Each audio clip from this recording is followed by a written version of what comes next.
Bismillahirrahmanirrahim. Assalamualaikum warahmatullahi wabarakatuh.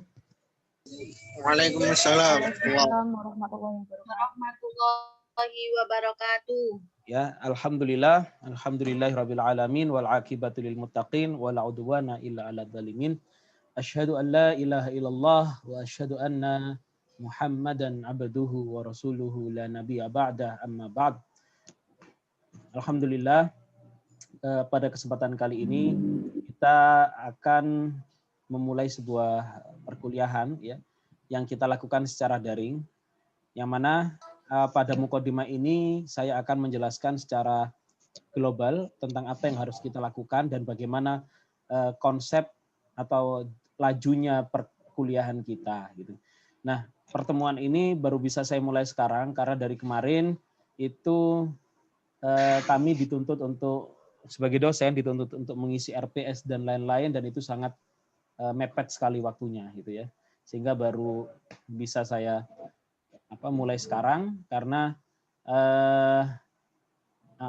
absensi kalian baru saya terima ya minggu-minggu ini seperti itu. Baik, mata kuliah kita adalah Al-Quran dan Al-Hadis.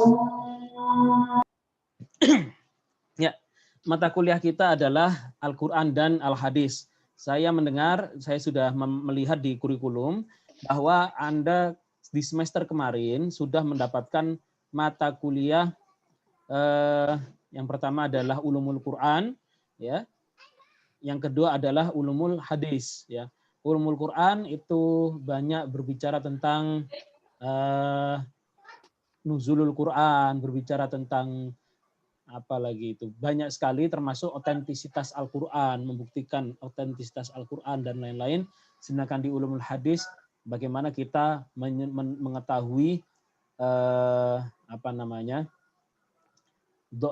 mengetahui qat'iyatun nas atau thubutun nas gitu ya, atau kita mengetahui daripada kepastian daripada eksistensi teks tersebut, apakah teks tersebut benar-benar berasal dari Rasulullah ataukah itu adalah sesuatu yang dipalsukan semacam itu.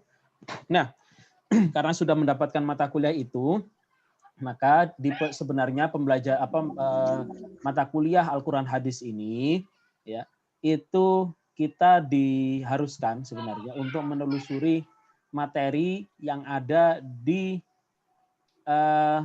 Al-Quran dan Al-Hadis, atau kita harus menelusuri materi-materi Al-Quran Hadis yang diajarkan di tingkat MI, MTS, dan MA. Ya. Namun kemarin saya coba buka buku-buku MI, MTS, MA, dan saya temukan itu isinya terlalu mudah sebenarnya untuk kalian. Ya. Sehingga kalau misalkan kita mempelajari buku yang di MTS, MA itu saya rasa kurang mengena untuk tingkat mahasiswa. Karena saya yakin Anda dengan berbagai background Anda, dan Anda juga nantinya akan mengajar di tempat yang Anda kehendaki. Ada mungkin kawan-kawan yang mengajar di MTS, MA, ada yang mengajar di SMP, SMA, ya. Ada yang mengajar di pondok pesantren, ya. Itu penekanan materi Kurdis atau Al-Quran Hadis itu sangat berbeda. Kalau di MTS MA materi Al-Quran Hadis dalam satu buku paket kan gitu. Ya. Dalam satu buku paket, dan itu menurut saya sangat tidak relevan kalau misalkan kita mempelajari pada tingkat itu. Kemudian kalau di sekolah umum itu biasanya Al-Quran Hadis itu dijadikan bagian daripada mata pelajaran PAI, dan itu sangat kecil sekali cakupannya. Nah, berbeda kalau misalkan nanti di pondok pesantren, dan saya yakin ada sebagian yang mengabdi di pondok pesantren itu malah kajiannya itu bukan hanya Al-Quran tapi juga tafsirnya, ya, bukan hanya hadis tetapi juga dengan hadis itu, menggunakan hadis itu untuk mengkaji hukum, untuk mengkaji akhlak, sehingga CPMK ini ditulis sesuai dengan rumusan kesepakatan di prodi, tapi saya tulis sendiri ya. Harapan saya Anda nanti mampu untuk memahami hubungan antara ayat dengan ayat, ayat dengan hadis, hadis dengan hadis. Ya. Dengan itu, ketika Anda memperoleh sebuah masalah atau menyimpulkan sebuah hukum, Anda mampu melakukan penyimpulan itu berdasarkan pada Al-Quran dan Al-Hadis. Nah, harapannya nanti ketika Anda menguasai materi Al-Quran hadis, ketika Anda dibenturkan oleh sebuah permasalahan, sebuah ayat, Anda mampu merujuk kepada sumber utamanya. Ya, kemarin kita sudah sempat membuka tafsir ya, Anda sudah membuka aplikasi ayat ya, kemudian dari aplikasi ayat itu Anda coba melihat tafsiran dari setiap ayat itu Anda bisa ada beberapa tafsir di situ dari Tobari, Ibnu Katsir, Al-Qurtubi, Suyut, kemudian ada beberapa tafsir di situ yang bisa Anda gunakan. Tentunya metode yang saya berikan kemarin yaitu menerjemahkan melalui Google Translate itu adalah metode yang sangat terpaksa bagi Anda yang belum bisa membuka atau memahami tafsiran secara langsung. Tapi bagi Anda yang bisa memahami bahasa Arab, walaupun mungkin sangat dasar, insya Allah bahasa-bahasa yang ada di dalam kitab tafsir itu sangat mudah untuk dipahami, gitu ya. Nah, karena itu referensinya di situ ada Al-Quran, tafsir Ibnu Katsir, Ibnu Bulughul Maram, ya Said Sabiq, HPT itu kita gunakan, tapi nanti Anda bisa menelusuri dari banyak referensi-referensi lain yang juga bisa Anda gunakan. Baik, berikutnya materi kita itu memang kalau Anda lihat materi pembelajaran keimanan, tauhid, malaikat, kitab, nabi dan rasul, hari akhir, qada qadar, kemudian yang berkaitan dengan masalah syariah, thaharah, salat, zakat, puasa, haji, pernikahan, qisas dan had, itu mungkin itu adalah cangkupan dari dua materi, pertama materi akidah, yang kedua materi ibadah, fikih ya. Ada muamalah juga pada dua yang saya ambil yaitu pernikahan, qisas dan had. Tapi yang saya inginkan di sini kita tidak hanya berbicara mengenai keimanan.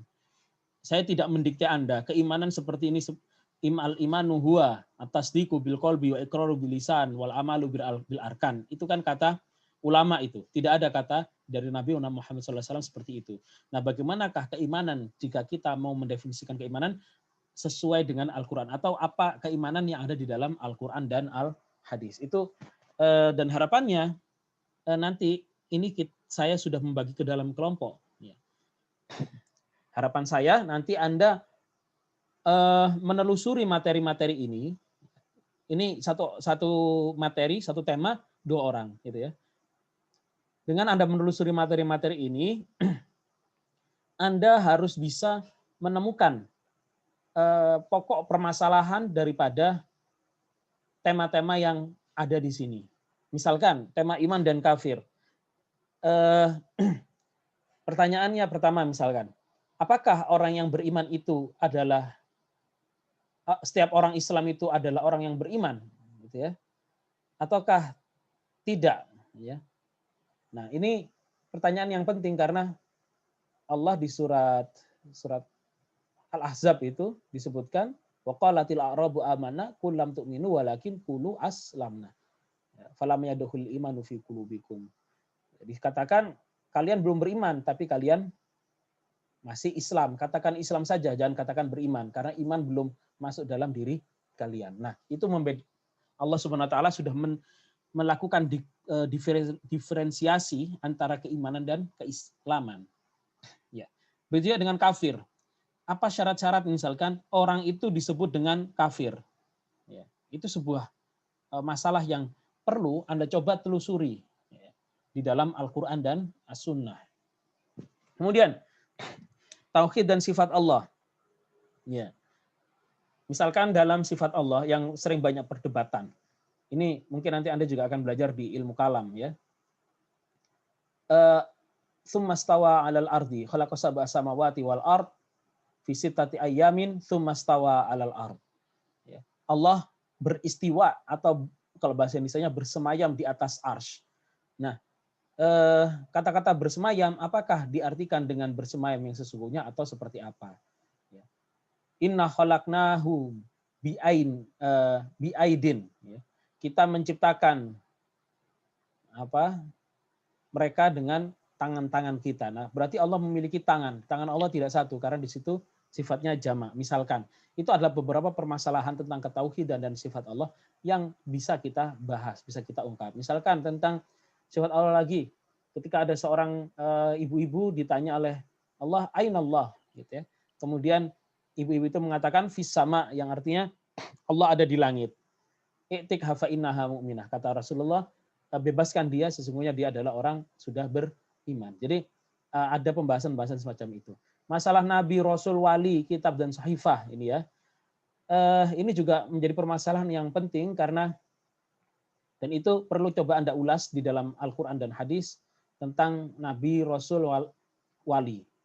Ya, kata-kata wali itu Allahu waliyul ladzina amanu yukhrijuhum minadz-dzulumati ila nur. Allah sebagai menjadi wali bagi orang-orang yang mukmin gitu ya. Nah, kemudian pertanyaan lagi, apakah Khidir yang disebutkan dalam Al-Quran, karena Khidir itu kan mendapatkan wahyu dari Allah, apakah juga bagian daripada Nabi dan Rasul? Lalu apa itu Nabi dan Rasul yang ada di dalam Al-Quran? Kemudian kitab, Sahifah, innaha lafi suhufil ula, suhuf Ibrahim wa Musa. Itu kan di surah Al-A'la yang terakhir. Nah, Sahifah berarti ada dua Sahifah, yaitu Ibrahim dan Sahifahnya Nabi Musa. Nah, itu apakah Sahifahnya dua saja yang atau hanya dua orang Nabi saja yang mendapatkan Sahifah? Itu juga pertanyaan-pertanyaan yang perlu dijawab di masalah-masalah nubuat, ya, kenabian. Kemudian malaikat, jin, setan, iblis itu juga ada dalam Al-Quran banyak sekali. Apakah iblis itu usjudu li Adam fasajadu illa iblis? Ya. Malaikat sujudlah kepada Adam, maka sujudlah mereka kecuali iblis, gitu ya. Berarti malaikat adalah iblis adalah bagian daripada malaikat. Apakah seperti itu? Nah, itu perlu ada pemahaman utuh tentang Al-Qur'an, ayat Al-Qur'an dan ayat-ayat dan hadis Nabi, sehingga Anda bisa menyimpulkan, ya. Kemudian perbuatan manusia ini masuk dalam wacana af'alul ibad. Di satu sisi Allah mengatakan bahwa perbuatan manusia itu dipaksa. Misalkan sebuah ungkapan wa ma ramaita id ramaita walakinallaha rama. Gitu ya. Bahwa yang melempar itu bukan kamu wahai Muhammad, tetapi yang melempar itu adalah Allah Subhanahu wa taala. Tapi di satu sisi Allah mengungkapkan kullu nafsin bima kasabat rahinah, menunjukkan bahwa setiap usaha manusia itu akan dipertanggungjawabkan. Itu banyak sekali pembahasan mengenai itu. Kemudian toharah, yaitu tentang wudhu dan mandi besar misalkan. Apakah wudhu itu harus urut sesuai dengan yang ada di dalam surah Al-Maidah ayat 4, yaitu idakum tumila salati faghsilu wujuhakum wa aydiyakum ilal marafiqi sampai terakhir. Kemudian apakah hukumnya kalau Anda junub tidak menemukan air, ya?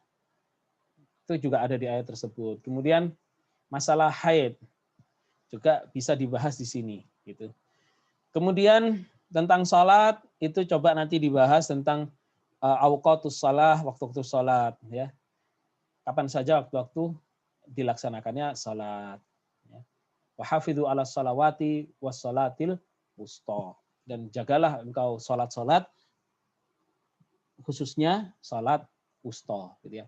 Kemudian tentang zakat itu ada di dalam Al-Qur'an banyak, dan juga di dalam hadis. Kalian telusuri perkara-perkara, permasalahan-permasalahan terkait dengan zakat, puasa, ya. Puasa itu diantara masalahnya ada di surah Al-Baqarah, ya, dari kutiba alaikumusiyam sampai ayat uhilla lakum lailatas siyami rafathu ila nisaikum. Itu semuanya bicara tentang puasa. Dan Anda selain menelusuri dari Al-Qur'an, baca tafsirnya, juga kaji, cari hadisnya, ya.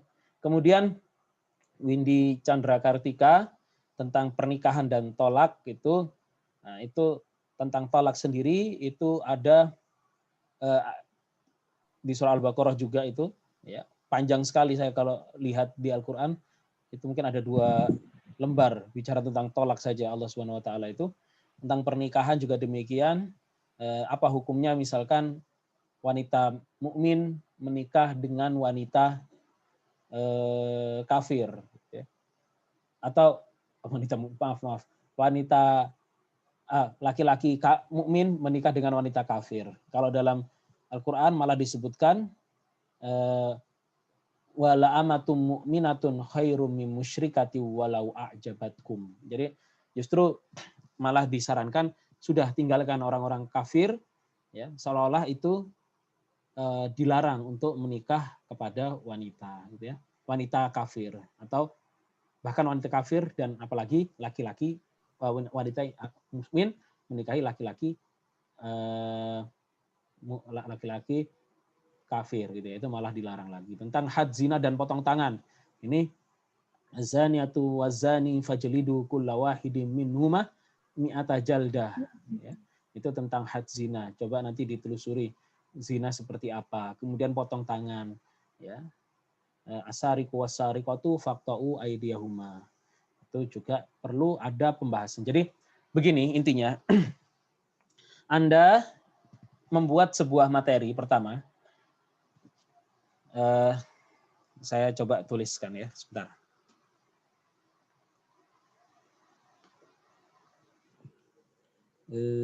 Ya. Pertama Anda membuat materi, saya perbesar, materi melalui slide, melalui PPT.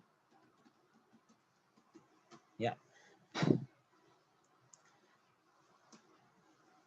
Isinya harus mampu menelusuri permasalahan yang ada di tema-tema tersebut.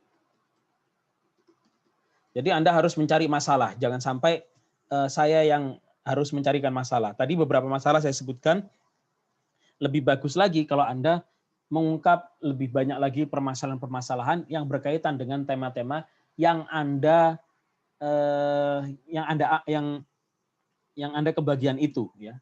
Anda bisa menelusuri melalui internet, Anda bisa menelusuri melalui ayat-ayat yang saya berikan, dan lebih baik Anda juga menelusuri dari tafsir-tafsir yang tersedia, sesuai dengan melalui aplikasi ayat, ya. Pertama, menelusuri permasalahan yang ada di tema-tema tersebut. Kedua,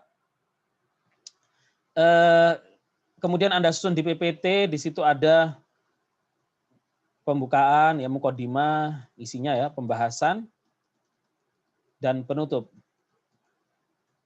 Ya, jadi PPT isinya itu. Kemudian yang kedua, Anda harus bersama partner Anda membuat presentasi, ya,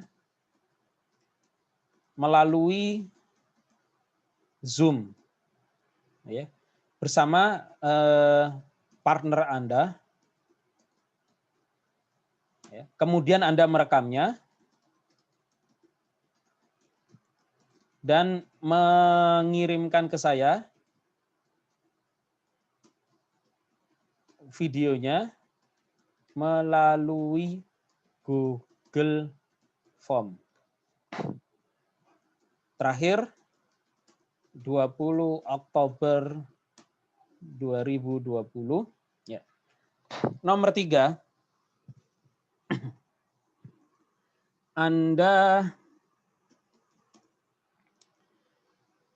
pemateri setelah saya upload nanti, ya, selain pemateri,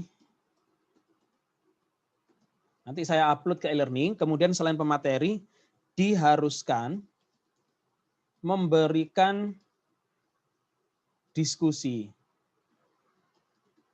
di forum yang disediakan, ya. Kemudian ada tanya jawab dari forum itu antara pemateri dan peserta, peserta selain pemateri. Kemudian pemateri diwajibkan merekam atau mencatat nama-nama yang aktif.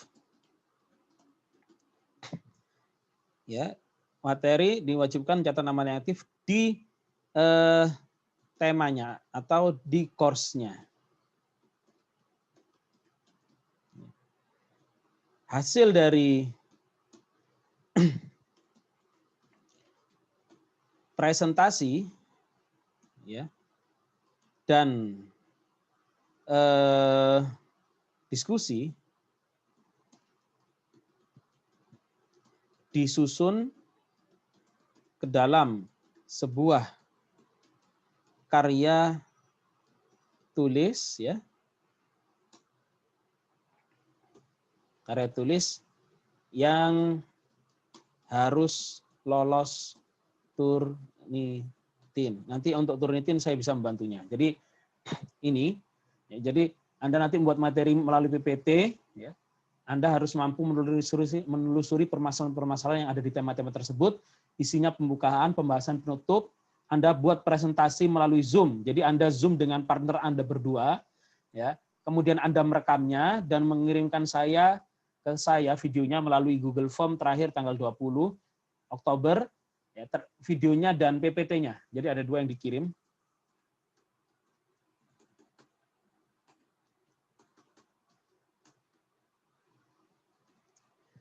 Nah, selain pemateri atau peserta, diharuskan memberikan diskusi di forum yang disediakan, kemudian ada tanya jawab dari forum antara pemateri dan peserta melalui seperti chat gitu ya di forum diskusi. Jadi Anda bebas untuk berikan pertanyaan, saran ataupun komentar ya. Kemudian pemateri ataupun mau mendebat pemateri. Menurut Anda pemateri tidak tepat, Anda boleh mendebatnya. Kemudian pemateri diwajibkan mencatat nama-nama yang aktif di temanya atau di course-nya. Jadi setelah nanti mungkin setelah UTS itu pemateri harus mencatat nama-nama atau sebelum UTS pemateri wajib mencatat nama-nama yang aktif di temanya atau di course-nya. Kemudian hasil presentasi dan diskusi disusun oleh pemateri ke dalam karya tulis ilmiah. Baik, kemudian untuk UTS sampai UTS itu kita akan banyak berbicara fokus pada wilayah akidah. Jadi iman, kafir, tauhid, sifat Allah, nabi, malaikat sampai perbuatan manusia. Sedangkan nanti setelah UTS masuk pada wilayah toharoh, salat, zakat, puasa, termasuk pernikahan dan talak, haji, zina dan potong tangan. Ini akan kita bahas tentang syariat ini setelah UTS gitu ya. Maksudnya tapi nanti saya tetap upload gitu ya. Jadi saya tetap upload di awal, semuanya saya upload sampai course terakhir dan forum diskusi sudah saya buka. Hanya saja Anda harus lebih banyak fokus di wilayah akidah, walaupun kita perbolehkan Anda untuk komentar, memberikan saran di wilayah syariat ini, di Toharoh sampai Hajina. Nah, ini nanti ini sudah saya share semuanya di e-learning, Anda bisa lihat di e-learning. Ada pertanyaan sebelum berakhir waktunya? Silakan. Ada. Ya, silakan. Sampai 20 Oktober ini semua tema atau untuk tema minggu depan? Semua tema. Sengaja saya semua tema, soalnya gini, kalau diundur-undur per minggu, saya juga harus masukin satu persatu tiap minggu, pusing juga seperti itu ya. Tapi kalau misalkan semua tema itu sudah kita masukkan, ya, kemudian Anda bisa menonton itu dengan santai. Jadi Anda tidak perlu nanti memberikan komentar di forum diskusi itu fokus gitu enggak. Tapi Anda misalkan sebelum tidur Anda buka chat, ada yang di forum diskusi, Anda buka melalui e-learning melalui HP gitu ya. Kemudian Anda lihat, oh ini ada diskusi, ada yang bertanya, Anda berikan saran, masukan dan lain-lain seperti itu. Jadi ini sehingga nanti kita diskusi ke depannya itu bisa lebih santai, begitu. Bisa dipahami, Mas Abdurrahman? Iya. Yang lain? Ini partisipannya 17 ya? Ya. Presentasi melalui Zoom, Mas. Pak. Iya. Jadi gini, nanti saya yakin teman-teman ini sebentar. Enggak gaptek ya saya kira. Saya kira teman-teman ini enggak gaptek orangnya, saya yakin itu. Jadi Anda itu bisa sebenarnya, Anda dengan teman Anda misalkan, habis makan ini. Anda dengan teman Anda presentasi berdua. Jadi Anda seperti ngomong sendiri, teman Anda juga ngomong. Jadi Anda presentasi berdua tentang tema Anda. Kemudian, tapi itu dalam pembicaraan Anda, itu Anda harus rekord. Kemudian Anda upload di apa? Kemudian tema itu, video itu setelah Anda record, setelah Anda live meeting, ya, itu secara otomatis akan terconvert. Dan kelebihan dari Zoom, ketika terconvert itu, misalkan ini diskusi kita ini 40 menit misalkan, itu tidak besar, paling banyak nggak sampai 100 MB. Itu nggak banyak, nggak sampai 100 MB itu. Gitu. Sehingga, dan itu sangat mudah. Anda cari caranya di YouTube banyak, ya. Masa masih diajarin. Yang lain?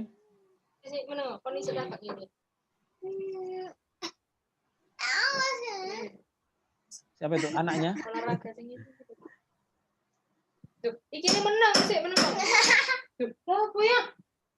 Ya, yang lain? Sudah? Oke. Ini nanti saya share melalui e-learning, ya. Tanggal 20 Oktober diharapkan sudah dikirim melalui Google Form yang juga formnya sudah saya kirim di e-learning, gitu ya. Bisa dipahami? Kamera tak matikan. Oke. Saya kira ini saja dari saya. Kurang lebihnya mohon maaf. Assalamualaikum warahmatullahi wabarakatuh.